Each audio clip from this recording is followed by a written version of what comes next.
श्रीगणेशाय नमः। अथ श्रीसूक्ता। ॐ हिरण्यवर्णां हरिणीं सुवर्णरजतस्रजां चन्द्रां हिरण्मयीं लक्ष्मीं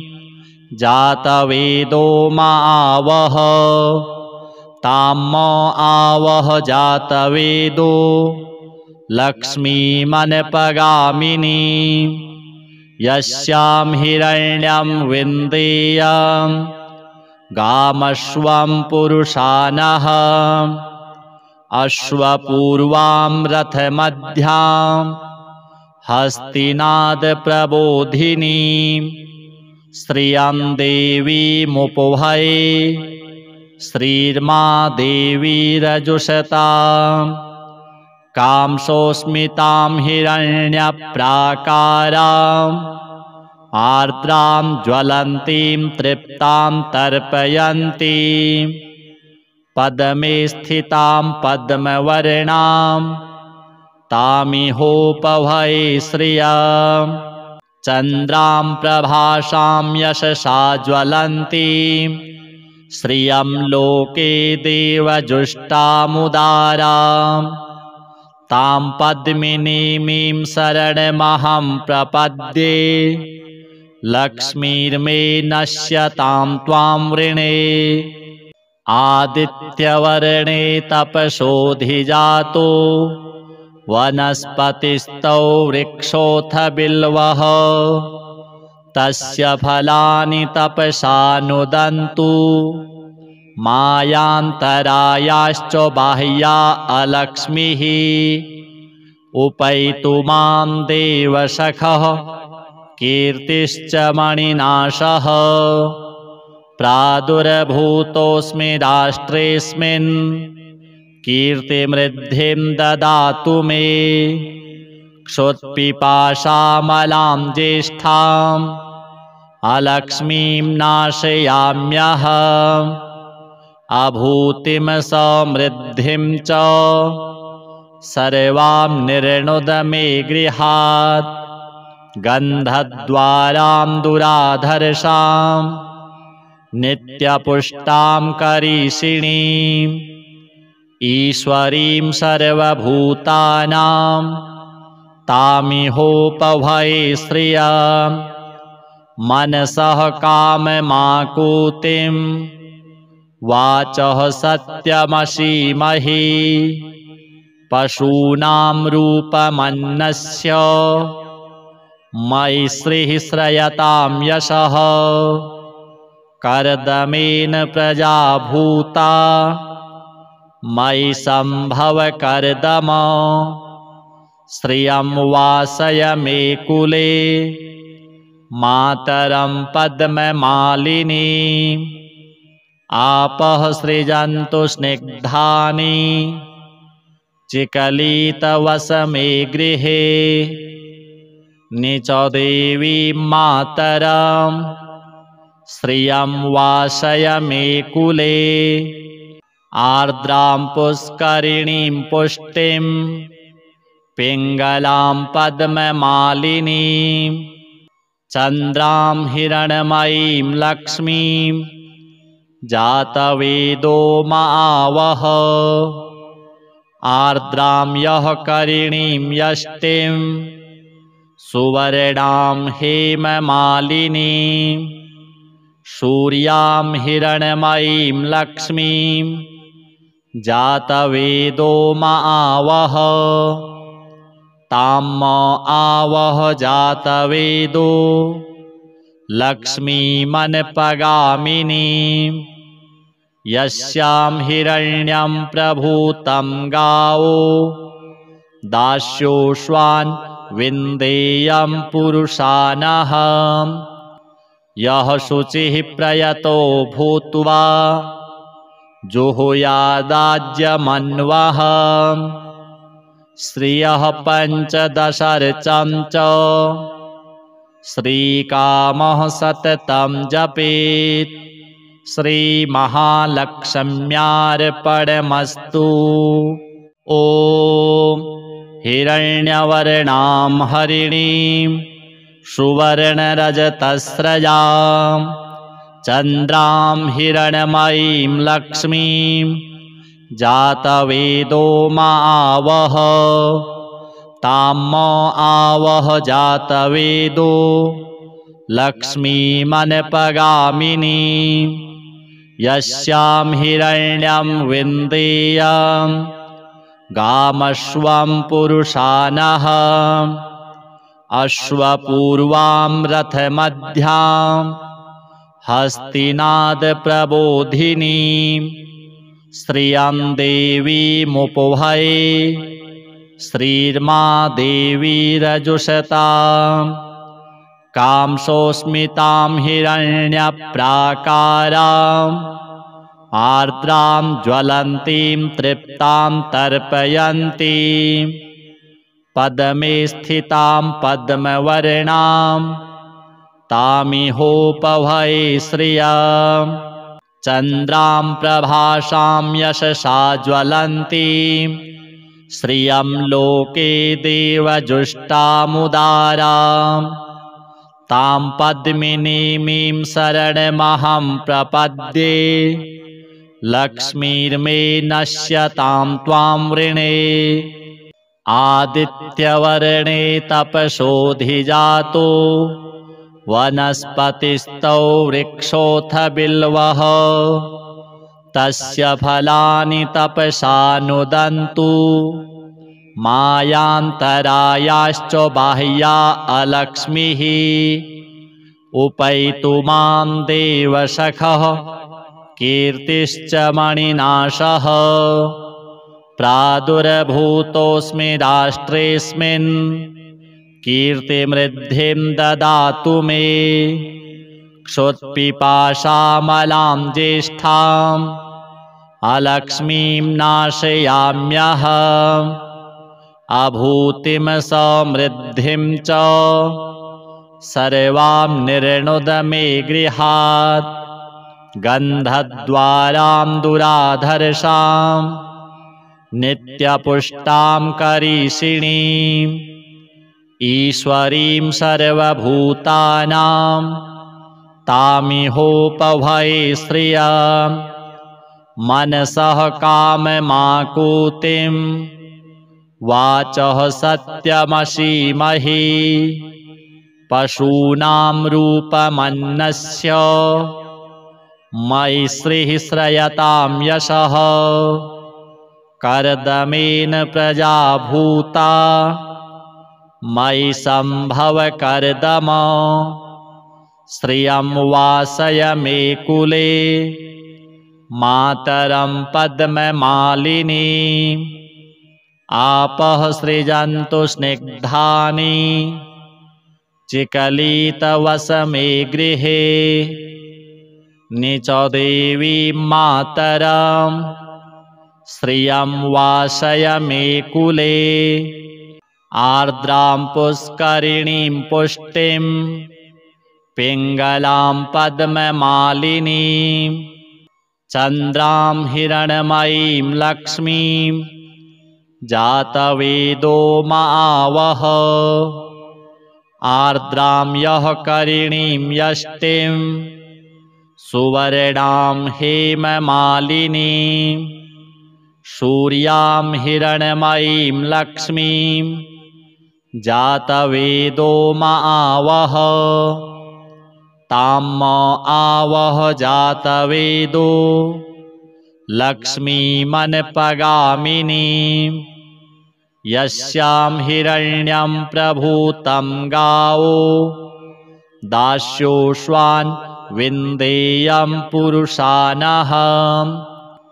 यः शुचिः प्रयतो भूत्वा जुहुयादाज्यमन्वः श्रियः पञ्चदशर्चं च श्रीकामः सततं जपेत् श्रीमहालक्ष्म्यार्पणमस्तु। ॐ हिरण्यवर्णां हरिणीं सुवर्णरजतस्रजां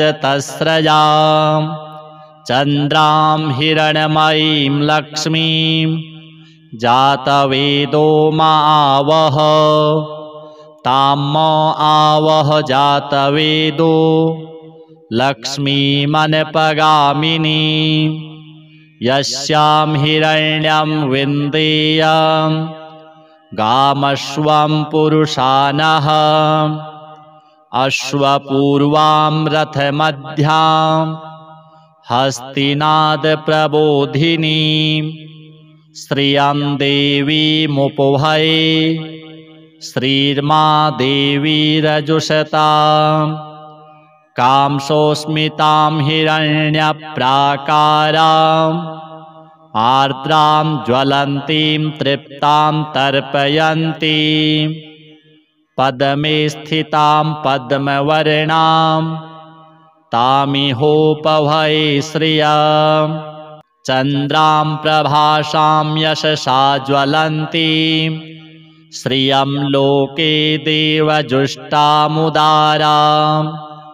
तां पद्मिनीमीं शरणमहं प्रपद्ये लक्ष्मीर्मे नश्यतां त्वां वृणे आदित्यवर्णे तपसोऽधिजातो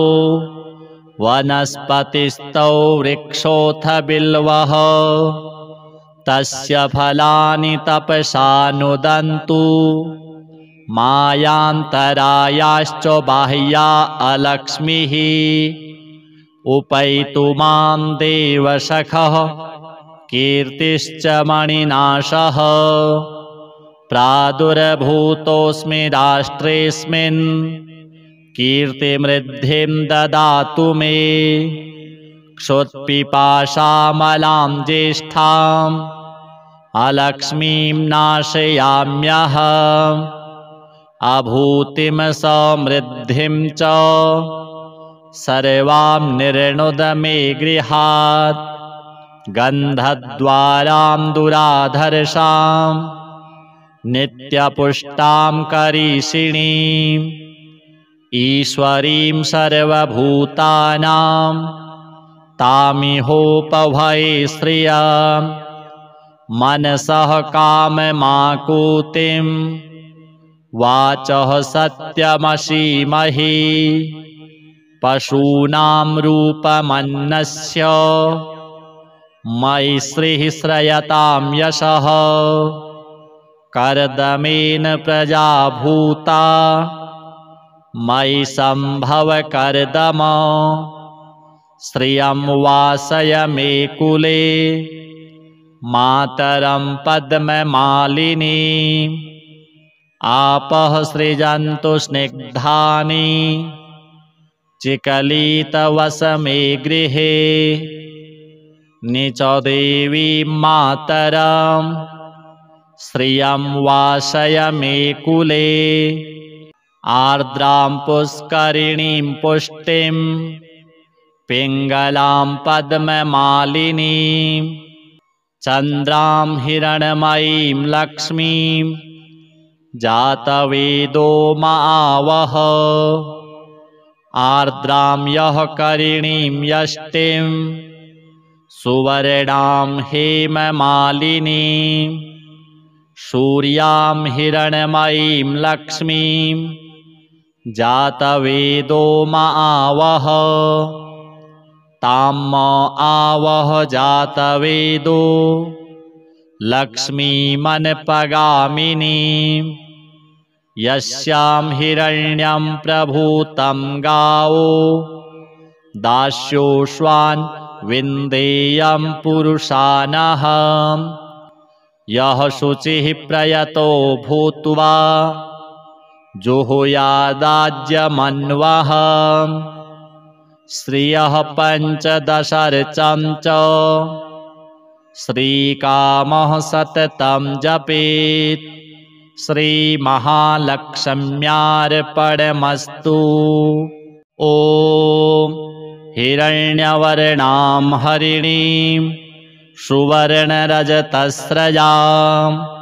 चन्द्रां हिरण्मयीं लक्ष्मीं जातवेदो मावह ताम आवह जातवेदो लक्ष्मीमनपगामिनी यस्यां हिरण्यं विन्देयं गामश्वं पुरुषानः अश्वपूर्वां रथमध्यां हस्तिनादप्रबोधिनी श्रियं देवीमुपभये श्रीर्मा देवीरजुषतां कांसोऽस्मितां हिरण्यप्राकाराम् आर्द्रां ज्वलन्तीं तृप्तां तर्पयन्तीं पद्मे स्थितां पद्मवर्णां तामिहोपभये श्रियं चन्द्रां प्रभासां यशसा ज्वलन्तीं श्रियं लोके देवजुष्टामुदारां तां पद्मिनीमीं शरणमहं प्रपद्ये लक्ष्मीर्मे नश्यतां त्वां वृणे आदित्यवर्णे तपसोऽधिजातो वनस्पतिस्थौ वृक्षोऽथ बिल्वः तस्य फलानि तपसा नुदन्तु मायान्तरायाश्च बाह्या अलक्ष्मीः उपैतु मां देवसखः कीर्तिश्च मणिनाशः प्रादुर्भूतोऽस्मि राष्ट्रेऽस्मिन् कीर्तिमृद्धिं ददातु मे क्षुत्पिपासामलां ज्येष्ठाम् अलक्ष्मीं नाशयाम्यहम् अभूतिं समृद्धिं च सर्वां निर्णुद मे गृहात् गन्धद्वारां दुराधर्षां नित्यपुष्टां करीषिणीम् ईश्वरीं सर्वभूतानां तामिहोपभये श्रियं मनसः काममाकुतिं वाचः सत्यमसीमहि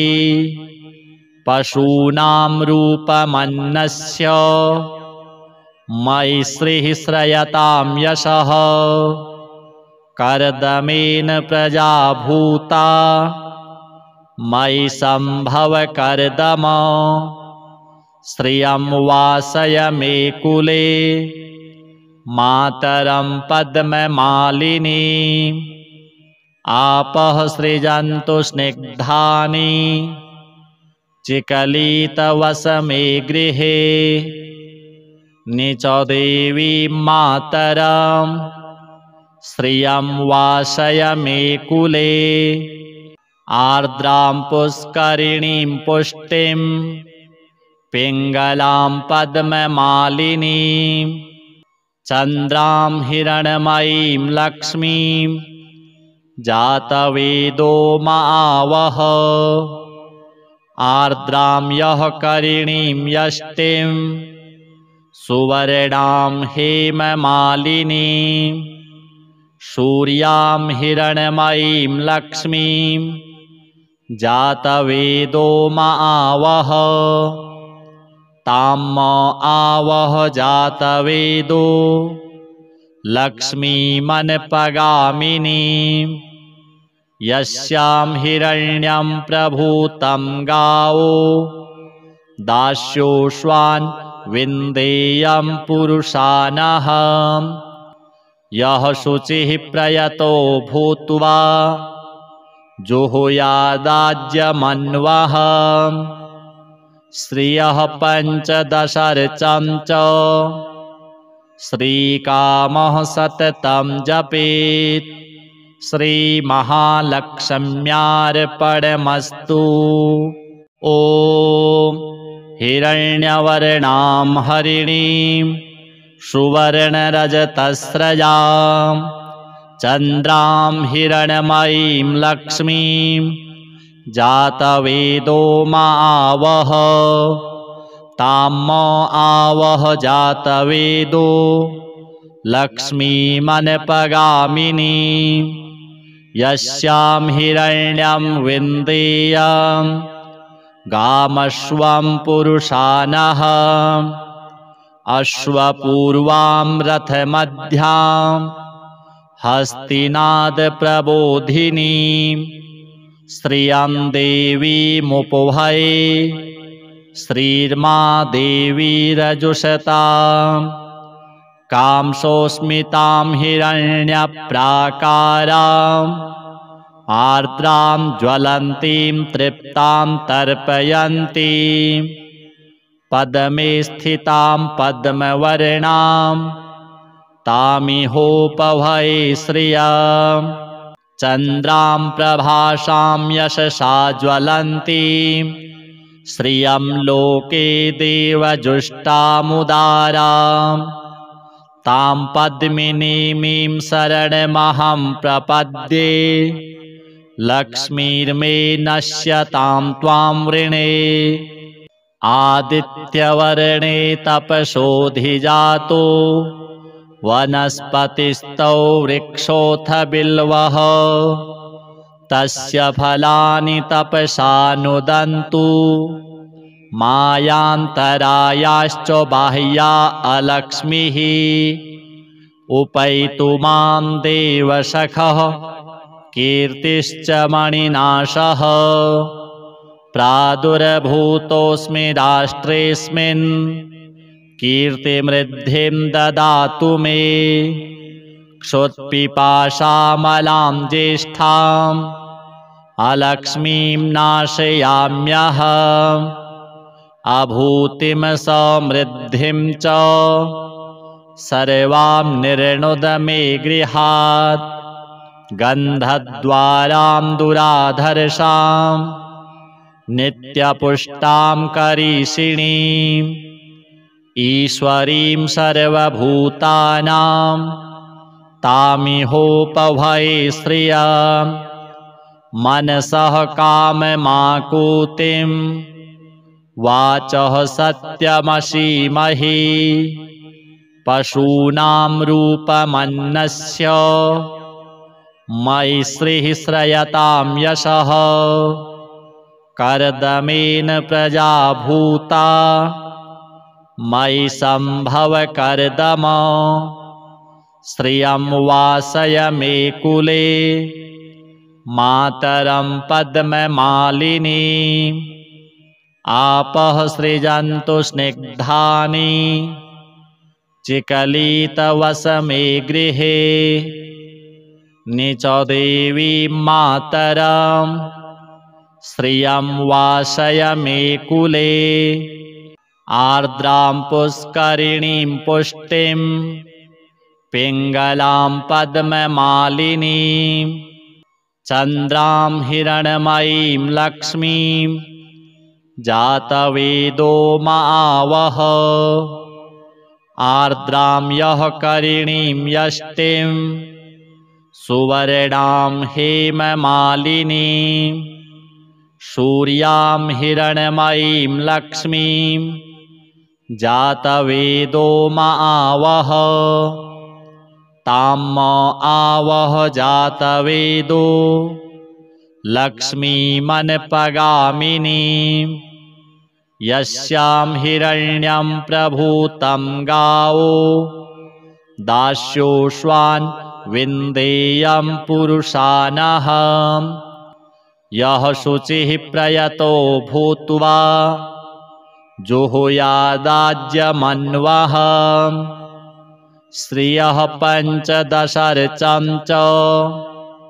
श्रीकामः सततं जपेत् श्रीमहालक्ष्म्यार्पणमस्तु। ॐ हिरण्यवर्णां हरिणीं सुवर्णरजतस्रजां चन्द्रां हिरण्मयीं लक्ष्मीं जातवेदो मावह ताम् आवह जातवेदो लक्ष्मीमनपगामिनीं यस्यां हिरण्यं विन्देयं गामश्वं पुरुषानः अश्वपूर्वां रथमध्यां हस्तिनादप्रबोधिनीं श्रियं देवीमुपभये श्रीर्मा देवीरजुषतां कांसोऽस्मितां हिरण्यप्राकाराम् आर्द्रां ज्वलन्तीं तृप्तां तर्पयन्तीं पद्मे स्थितां पद्मवर्णां तामिहोपभये श्रियं चन्द्रां प्रभासां यशसा ज्वलन्तीं श्रियं लोके देवजुष्टामुदारां तां पद्मिनीमीं शरणमहं प्रपद्ये लक्ष्मीर्मे नश्यतां त्वां वृणे आदित्यवर्णे तपसोऽधिजातो वनस्पतिस्थौ वृक्षोऽथ बिल्वः तस्य फलानि तपसा नुदन्तु मायान्तरायाश्च बाह्या अलक्ष्मीः उपैतु मां देवसखः कीर्तिश्च मणिनाशः प्रादुर्भूतोऽस्मि राष्ट्रेऽस्मिन् कीर्तिमृद्धिं ददातु मे क्षुत्पिपासामलां ज्येष्ठाम् अलक्ष्मीं नाशयाम्यहम् अभूतिं समृद्धिं च सर्वां निर्णुद मे गृहात् गन्धद्वारां दुराधर्षां नित्यपुष्टां करीषिणीम् ईश्वरीं सर्वभूतानां तामिहोपभये श्रियं मनसः काममाकुतिं वाचः सत्यमसीमहि पशूनां रूपमन्नस्य मयि श्रीः श्रयतां यशः कर्दमेन प्रजा भूता मयि सम्भव कर्दम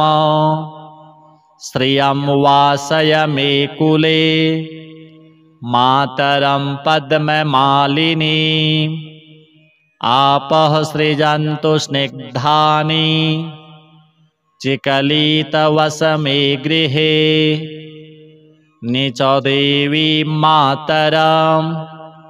श्रियं वासय मे कुले आर्द्रां पुष्करिणीं पुष्टिं पिङ्गलां पद्ममालिनीं चन्द्रां हिरण्मयीं लक्ष्मीं जातवेदो मावह आर्द्रां यः करिणीं यष्टिं सुवर्णां हेममालिनीं सूर्यां हिरण्मयीं लक्ष्मीं जातवेदो मावह ताम् आवह जातवेदो लक्ष्मीमनपगामिनीं यस्यां हिरण्यं प्रभूतं गावो दास्योश्वान् विन्देयं पुरुषानहम् यः शुचिः प्रयतो भूत्वा जुहुयादाज्यमन्वः श्रियः पञ्चदशर्चं च श्रीकामः सततं जपेत् श्रीमहालक्ष्म्यार्पणमस्तु। ॐ हिरण्यवर्णां हरिणीं सुवर्णरजतस्रजां चन्द्रां हिरण्मयीं लक्ष्मीं जातवेदो मावह ताम् आवह जातवेदो लक्ष्मीमनपगामिनीं यस्यां हिरण्यं विन्देयं गामश्वं पुरुषानः अश्वपूर्वां रथमध्यां हस्तिनादप्रबोधिनीं श्रियं देवीमुपभये श्रीर्मा देवीरजुषतां कांसोऽस्मितां हिरण्यप्राकाराम् आर्द्रां ज्वलन्तीं तृप्तां तर्पयन्तीं पद्मे स्थितां पद्मवर्णां तामिहोपभये श्रियं चन्द्रां प्रभासां यशसा ज्वलन्तीं श्रियं लोके देवजुष्टामुदारां तां पद्मिनीमीं शरणमहं प्रपद्ये लक्ष्मीर्मे नश्यतां त्वां वृणे आदित्यवर्णे तपसोऽधिजातो वनस्पतिस्थौ वृक्षोऽथ बिल्वः तस्य फलानि तपसा नुदन्तु मायान्तरायाश्च बाह्या अलक्ष्मीः उपैतु मां देवसखः कीर्तिश्च मणिनाशः प्रादुर्भूतोऽस्मि राष्ट्रेऽस्मिन् कीर्तिमृद्धिं ददातु मे क्षुत्पिपासामलां ज्येष्ठाम् अलक्ष्मीं नाशयाम्यहम् अभूतिं समृद्धिं च सर्वां निर्णुद मे गृहात् गन्धद्वारां दुराधर्षां नित्यपुष्टां करीषिणीम् ईश्वरीं सर्वभूतानां तामिहोपभये श्रियं मनसः काममाकुतिं वाचः सत्यमसीमहि पशूनां रूपमन्नस्य मयि श्रीः श्रयतां यशः कर्दमेन प्रजा भूता मयि सम्भव कर्दम श्रियं वासय मे कुले मातरं पद्ममालिनीं आपः सृजन्तु स्निग्धानि चिकलितवस मे गृहे निच देवीं मातरं श्रियं वासय मे कुले आर्द्रां पुष्करिणीं पुष्टिं पिङ्गलां पद्ममालिनीं चन्द्रां हिरण्मयीं लक्ष्मीं जातवेदो मावह आर्द्रां यः करिणीं यष्टिं सुवर्णां हेममालिनीं सूर्यां हिरण्मयीं लक्ष्मीं जातवेदो मावह ताम् आवह जातवेदो लक्ष्मीमनपगामिनीं यस्यां हिरण्यं प्रभूतं गावो दास्योश्वान् विन्देयं पुरुषानः यः शुचिः प्रयतो भूत्वा जुहुयादाज्यमन्वः श्रियः पञ्चदशर्चं च श्रीकामः सततं जपेत् श्रीमहालक्ष्म्यार्पणमस्तु। ॐ हिरण्यवर्णां हरिणीं सुवर्णरजतस्रजां चन्द्रां हिरण्मयीं लक्ष्मीं जातवेदो मावह ताम् आवह जातवेदो लक्ष्मीमनपगामिनीं यस्यां हिरण्यं विन्देयं गामश्वं पुरुषानः अश्वपूर्वां रथमध्यां हस्तिनादप्रबोधिनीं श्रियं देवीमुपभये श्रीर्मा देवीरजुषतां कांसोऽस्मितां हिरण्यप्राकाराम् आर्द्रां ज्वलन्तीं तृप्तां तर्पयन्तीं पद्मे स्थितां पद्मवर्णां तामिहोपभये श्रियं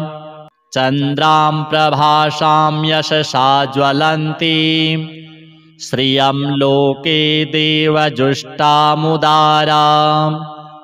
तां पद्मिनीमीं शरणमहं प्रपद्ये लक्ष्मीर्मे नश्यतां त्वां वृणे आदित्यवर्णे तपसोऽधिजातो वनस्पतिस्थौ वृक्षोऽथ बिल्वः तस्य फलानि तपसा नुदन्तु मायान्तरायाश्च बाह्या अलक्ष्मीः उपैतु मां देवसखः कीर्तिश्च मणिनाशः प्रादुर्भूतोऽस्मि राष्ट्रेऽस्मिन् कीर्तिमृद्धिं ददातु मे क्षुत्पिपासामलां ज्येष्ठाम् अलक्ष्मीं नाशयाम्यहम् अभूतिं समृद्धिं च सर्वां निर्णुद मे गृहात् गन्धद्वारां दुराधर्षां नित्यपुष्टां करीषिणीम् ईश्वरीं सर्वभूतानां तामिहोपभये श्रियं मनसः काममाकुतिं वाचः सत्यमसीमहि पशूनां रूपमन्नस्य मयि श्रीः श्रयतां यशः कर्दमेन प्रजा भूता मयि सम्भव कर्दम श्रियं वासय मे कुले मातरं पद्ममालिनीं आपः सृजन्तु स्निग्धानि चिकलितवसमे गृहे निचदेवीं मातरं श्रियं वासय मे कुले आर्द्रां पुष्करिणीं पुष्टिं पिङ्गलां पद्ममालिनीं चन्द्रां हिरण्मयीं लक्ष्मीं जातवेदो मावह आर्द्रां यः करिणीं यष्टिं सुवर्णां हेममालिनीं सूर्यां हिरण्मयीं लक्ष्मीं जातवेदो मावह ताम् आवह जातवेदो लक्ष्मीमनपगामिनीं यस्यां हिरण्यं प्रभूतं गावो दास्योश्वान् विन्देयं पुरुषानः यः शुचिः प्रयतो भूत्वा जुहुयादाज्यमन्वः श्रियः पञ्चदशर्चं च श्रीकामः सततं जपेत् श्रीमहालक्ष्म्यार्पणमस्तु। ॐ हिरण्यवर्णां हरिणीं सुवर्णरजतस्रजां चन्द्रां हिरण्मयीं लक्ष्मीं जातवेदो मावह ताम् आवह जातवेदो लक्ष्मीमनपगामिनीं यस्यां हिरण्यं विन्देयं गामश्वं पुरुषानः अश्वपूर्वां रथमध्यां हस्तिनादप्रबोधिनीं श्रियं देवीमुपभये श्रीर्मा देवीरजुषतां कांसोऽस्मितां हिरण्यप्राकारां आर्द्रां ज्वलन्तीं तृप्तां तर्पयन्तीं पद्मे स्थितां पद्मवर्णां तामिहोपभये श्रियं चन्द्रां प्रभासां यशसा ज्वलन्तीं श्रियं लोके देवजुष्टामुदारां तां पद्मिनीमीं शरणमहं प्रपद्ये लक्ष्मीर्मे नश्यतां त्वां वृणे आदित्यवर्णे तपसोऽधिजातो वनस्पतिस्थौ वृक्षोऽथ बिल्वः तस्य फलानि तपसा नुदन्तु मायान्तरायाश्च बाह्या अलक्ष्मीः उपैतु मां देवसखः कीर्तिश्च मणिनाशः प्रादुर्भूतोऽस्मि राष्ट्रेऽस्मिन् कीर्तिमृद्धिं ददातु मे क्षुत्पिपासामलां ज्येष्ठाम् अलक्ष्मीं नाशयाम्यहम् अभूतिं समृद्धिं च सर्वां निर्णुद मे गृहात् गन्धद्वारां दुराधर्षां नित्यपुष्टां करीषिणीम् ईश्वरीं सर्वभूतानां तामिहोपभये श्रियं मनसः काममाकुतिं वाचः सत्यमसीमहि पशूनां रूपमन्नस्य मयि श्रीः श्रयतां यशः कर्दमेन प्रजा भूता मयि सम्भव कर्दम श्रियं वासय मे कुले मातरं पद्ममालिनीं आपः सृजन्तु स्निग्धानि चिकलितवस मे गृहे निचदेवीं मातरं श्रियं वासय मे कुले आर्द्रां पुष्करिणीं पुष्टिं पिङ्गलां पद्ममालिनीं चन्द्रां हिरण्मयीं लक्ष्मीं जातवेदो मावह आर्द्रां यः करिणीं यष्टिं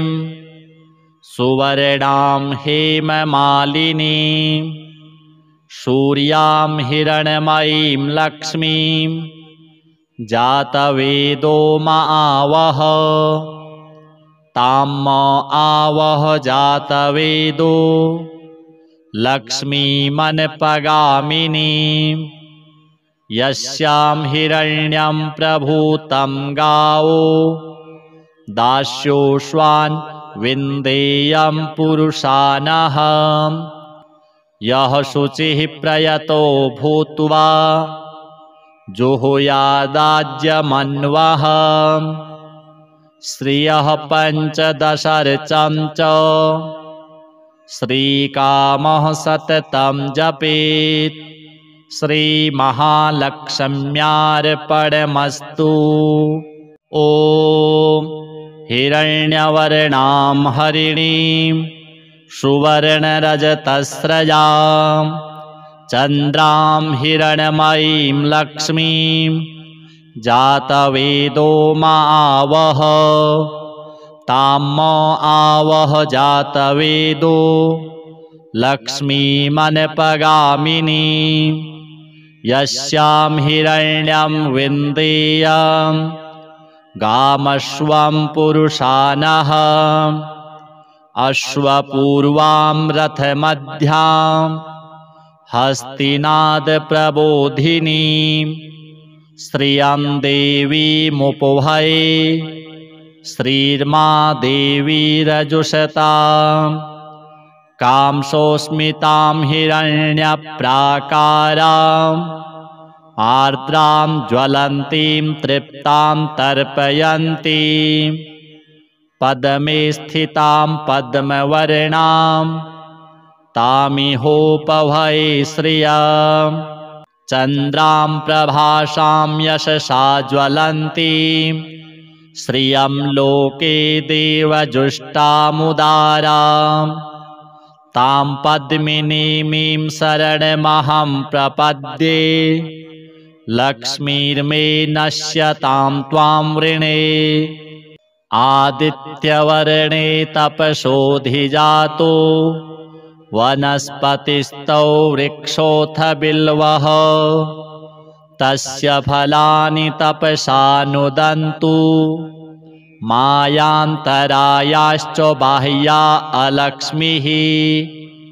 उपैतु मां देवसखः कीर्तिश्च मणिनाशः प्रादुर्भूतोऽस्मि राष्ट्रेऽस्मिन् कीर्तिमृद्धिं ददातु मे क्षुत्पिपासामलां ज्येष्ठाम्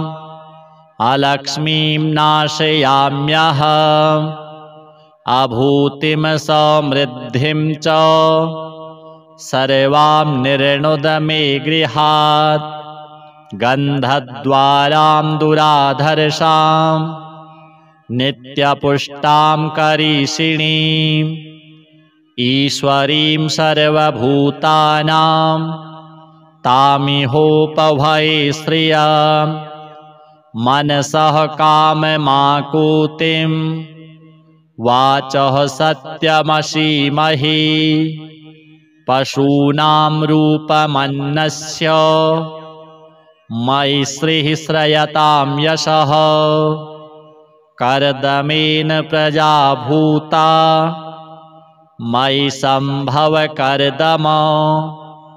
श्रियं वासय मे कुले मातरं पद्ममालिनी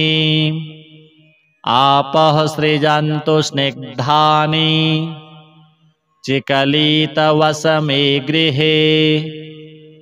निचदेवीं मातरं श्रियं वासय मे कुले आर्द्रां पुष्करिणीं पुष्टिं पिङ्गलां पद्ममालिनीं चन्द्रां हिरण्मयीं लक्ष्मीं जातवेदो मावह आर्द्रां यः करिणीं यष्टिं सुवर्णां हेममालिनीं सूर्यां हिरण्मयीं लक्ष्मीं जातवेदो मावह ताम् आवह जातवेदो लक्ष्मीमनपगामिनीं यस्यां हिरण्यं प्रभूतं गावो दास्योश्वान् विन्देयं पुरुषानः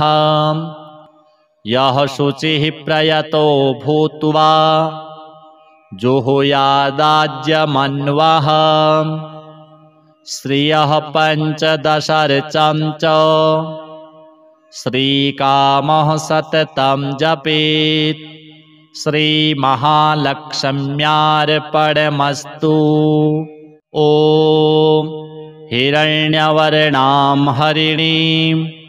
सुवर्णरजतस्रजां चन्द्रां हिरण्मयीं लक्ष्मीं जातवेदो मावह ताम् आवह जातवेदो लक्ष्मीमनपगामिनीं यस्यां हिरण्यं विन्देयं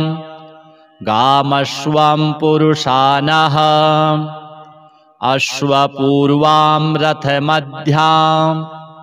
हस्तिनादप्रबोधिनीं श्रियं देवीमुपभये श्रीर्मा देवीरजुषतां कांसोऽस्मितां हिरण्यप्राकाराम् आर्द्रां ज्वलन्तीं तृप्तां तर्पयन्तीं पद्मे स्थितां पद्मवर्णां तामिहोपभये श्रियं चन्द्रां प्रभासां यशसा ज्वलन्तीं श्रियं लोके देवजुष्टामुदारां तां पद्मिनीं शरणमहं प्रपद्ये लक्ष्मीर्मे नश्यतां त्वां वृणे आदित्यवर्णे तपसोऽधिजातो वनस्पतिस्थौ वृक्षोऽथ बिल्वः तस्य फलानि तपसा नुदन्तु मायान्तरायाश्च बाह्या अलक्ष्मीः उपैतु मां देवसखः कीर्तिश्च मणिनाशः प्रादुर्भूतोऽस्मि राष्ट्रेऽस्मिन् कीर्तिमृद्धिं ददातु मे क्षुत्पिपासामलां ज्येष्ठाम् अलक्ष्मीं नाशयाम्यहम् अभूतिं समृद्धिं च सर्वां निर्णुद मे गृहात् गन्धद्वारां दुराधर्षां नित्यपुष्टां करीषिणीम् ईश्वरीं सर्वभूतानां तामिहोपभये श्रियं मनसः काममाकुतिं वाचः सत्यमसीमहि पशूनां रूपमन्नस्य मयि श्रीः श्रयतां यशः कर्दमेन प्रजा भूता मयि सम्भव कर्दम श्रियं वासय मे कुले मातरं पद्ममालिनी आपः सृजन्तु स्निग्धानि चिकलितवस मे गृहे निचदेवीं मातरं श्रियं वासय मे कुले आर्द्रां पुष्करिणीं पुष्टिं पिङ्गलां पद्ममालिनीं चन्द्रां हिरण्मयीं लक्ष्मीं जातवेदो मावह आर्द्रां यः करिणीं यष्टिं सुवर्णां हेममालिनीं सूर्यां हिरण्मयीं लक्ष्मीं जातवेदो मावह तां आवह जातवेदो लक्ष्मीमनपगामिनीं यस्यां हिरण्यं प्रभूतं गावो दास्योश्वान् विन्देयं पुरुषानहं यः शुचिः प्रयतो भूत्वा जुहुयादाज्यमन्वः श्रियः पञ्चदशर्चं च